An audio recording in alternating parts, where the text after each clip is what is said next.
अस्सलाम वालेकुम, welcome back to my channel. जी ग्रीन चटनी हर घर की ज़रूरत, बनाएं, फ्रीज़ करें और जब ज़रूरत पड़े आराम से निकालें और इस्तेमाल करें। अब हम बनाएंगे जी ये पुदीने और धनिया की चटनी, ग्रीन चटनी बनाएंगे हम। इसके लिए 2 गठिया लिए मैंने पुदीना, इसके पत्ते उतार के उसको धो लिया है।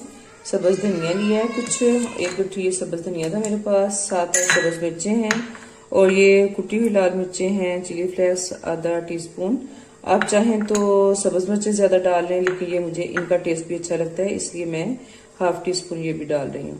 और साथ ये मैंने नमक लिया है, ये फुल टीस्पून नहीं है, थोड़ा सा कम है, क्योंकि नमक आप अपने टेस्ट के मुताबिक डाल सकते हैं, कम ज़्यादा। और 1 कप साथ दही है। और अब हम इन सारी चीज़ों को डालते हैं ग्राइंडर वाले जग में। बिस्मिल्लाहिर्रहमानिर्रहीम। पहले डालते हैं सब्ज़ मिर्चें, उसके बाद सब्ज़ धनिया, मैंने धनिया डाल दिया। अब डालेंगे हम इसमें पुदीना इसमें डाल देंगे।